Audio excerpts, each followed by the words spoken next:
Hello and welcome to our channel Law and Knowledge. Please subscribe to our channel and also follow our Instagram page, which is available in the link in the description given below. Today we are going to see about the introductory chapter to the Indian Penal Code. So this will be given as a series in our channel. So the first of the series would be the introductory chapter. So when you talk about criminal law, there are three laws or three acts which come into our mind. So first would be your Indian Penal Code, which has all the substantive provisions of the criminal trials and stuffs. And next is your Code of Criminal Procedure. So Code of Criminal Procedure 1973 talks about all the procedural aspects of the criminal trial, and finally the Indian Evidence Act 1872. So the Indian Evidence Act talks about all the evidentiary value in the criminal trial. So before moving on to what is given in the Indian Penal Code, let's first talk about what is actually the crime. So yes, first, to know about a crime, we need to understand where it is derived from. So crime is derived from the Greek word krima, which means social order. So the crime is any act that goes against the social order and it is worthy of being condemned. So the crime and the tort would have quite similar origin because both are violations against your right and rem. That is your right which is available to the public, the world as a whole. So but the difference between your crime and your tort would be that the tort is a private wrong while the crime is a public wrong. The tort will be instituted in the suits would be instituted by a single person, while in the crime the suits are instituted by the state, and the punishment is given by the state, and they would serve either imprisonment or pay a penalty. But then in the tort, since it is instituted by a private person, they have to pay compensation to that particular person. So that is all is about crime and tort. And before moving on to IPC per se, we are going to talk about the elements of crime. So the basic elements of crime is nothing but two elements. It's mens rea and actus reus. So actus reus is the physical act. It is reus means forbidden by law. So the physical act which is forbidden by law is your actus reus, and mens rea is the mental intention, or it is also called as the guilty mind. This is actually being facilitated by the legal maxim actus non fecit reum nisi mensit rea, which means there is no crime without a guilty mind. So if there is only the physical action and there is no guilty mind, it does not constitute a criminal offense. For example, while while shooting, you just shoot in the air and it kills someone, you have no intention there, it doesn't make it a crime. But if you shoot someone with the intention of killing them, then that is a criminal offense. And another example would be you are committing or crime or like causing harm or injury to someone or something in self-defense, then that does not amount to a crime.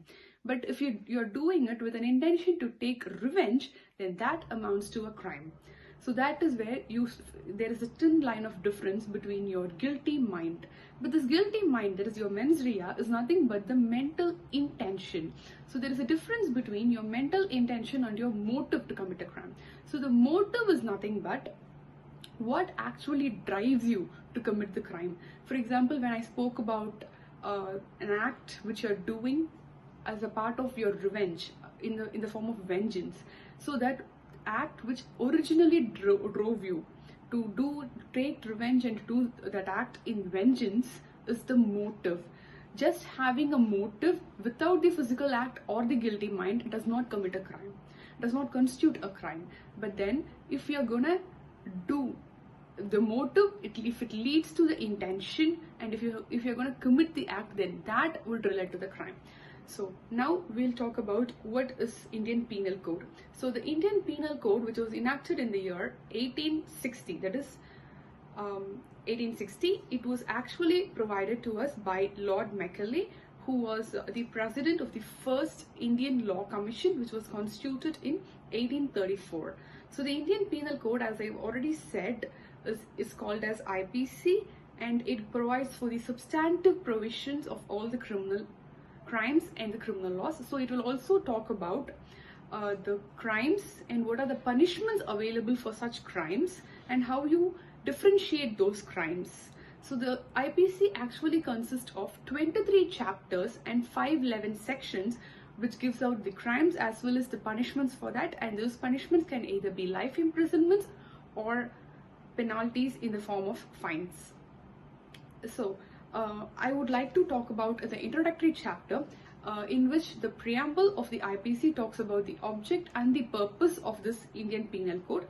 And this Indian Penal Code does exist to the whole of India, but not to Jammu and Kashmir.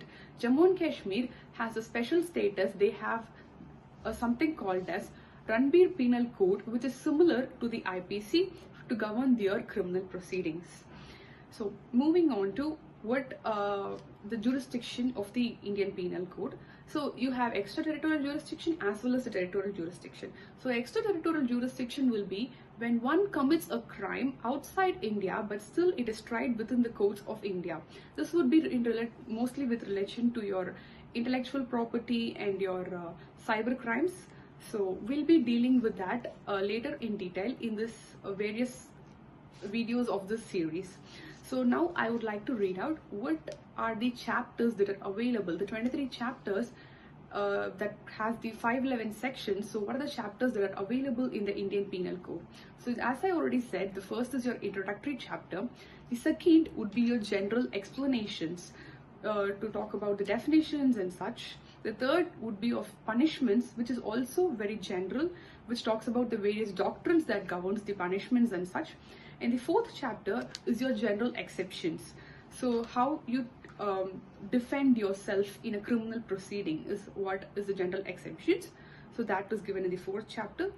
The fifth chapter would be of abatement. Abatement is nothing but aiding to the crime and not committing the crime per se.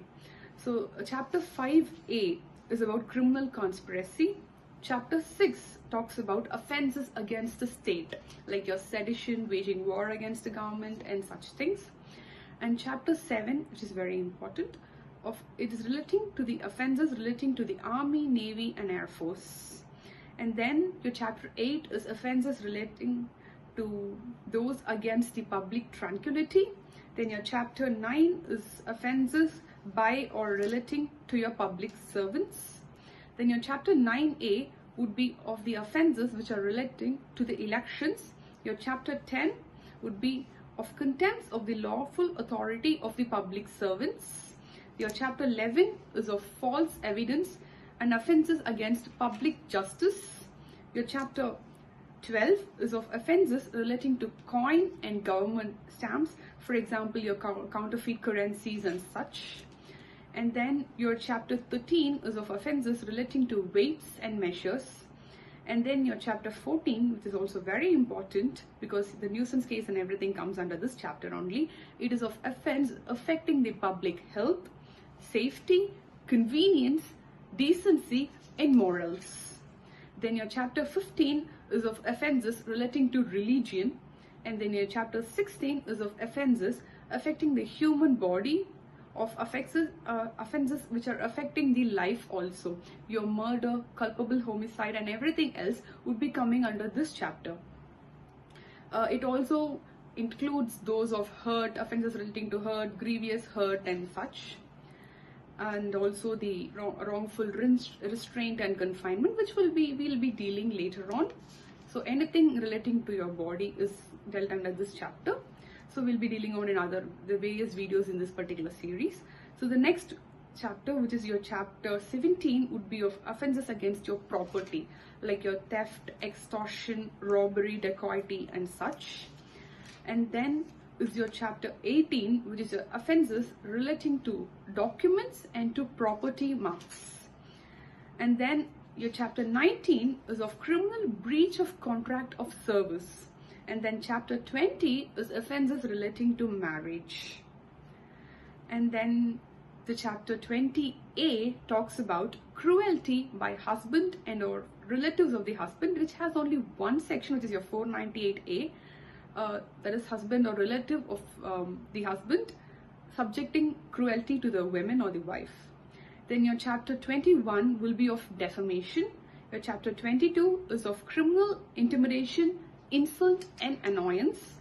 And your chapter 23, that is the final chapter, which consists of only one section again, which is your 511. It is of attempts to commit offences. So these chapters will be dealt in detail in the rest of the videos in this particular series. So please subscribe to our channel and do follow the series for more interesting videos. Thank you.